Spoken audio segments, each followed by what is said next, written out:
ISKCON கோவில் ரத யாத்திரையை ஒட்டி கிழக்கு கடற்கரை சாலையில் கடும் போக்குவரத்து நெரிசல் ஏற்பட்டுள்ளது. கூடுதல் விவரங்களை செய்தியாளர் சாந்தகுமாரிடம் கேட்கலாம். சாந்தகுமார், கிழக்கு கடற்கரை சாலையில் கடும் போக்குவரத்து நெரிசல் ஏற்பட்டுள்ளது. போக்குவரத்தில் ஏதேனும் மாற்றம் செய்யப்பட்டுள்ளதா? என்ன விவரம்?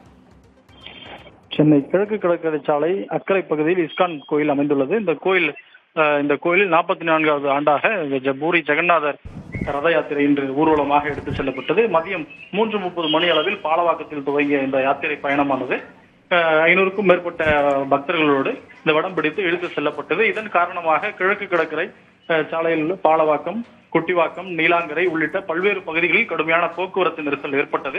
இந்த போக்குவரத்து நெரிசலை தவிர்ப்பதற்காக சட்டம் ஒழுங்கு காவல்துறையினர் மற்றும் போக்குவரத்து காவல்துறையினர் பணியமர்த்தப்பட்டு இந்த வாகனங்களை விரைந்து அனுப்பக்கூடிய பணிகளை மேற்கொண்டனர். இருப்பினும் இந்த அதிகப்படியான பக்தர்கள் ஒரே நேரத்தில் இந்த வடம் பிடித்து தேரை இழுத்துச் சென்றதால் இந்த வாகனங்கள் செல்வதற்கான இடம் என்பது இல்லாத காரணத்தினால் இந்த வாகனங்கள் அணிவகுத்து நின்று கொண்டிருந்தது. பல கிலோமீட்டர் தூரத்திற்கும் இந்த வாகனங்கள் அணிவகுத்து நின்றிருக்கக்கூடிய காட்சிகளை பார்க்க முடிகிறது. இந்த வாகனங்கள் ஒன்றன் பின் ஒன்றாக நின்று கொண்டிருந்தது. அதன் பிறகு காவல்துறையினர் ஒரு வழிப்பாதையை இருவழிப்பாதையாக மாட்டார், அதாவது ஒரு திசையில் அக்கறையிலிருந்து சென்னை நோக்கி வரக்கூடிய பகுதியிலே இந்த வாகனங்களை எதிர் திசையில் செல்லுமாறு போக்குவரத்து காவலர்கள் அறிவுறுத்தினார்கள்.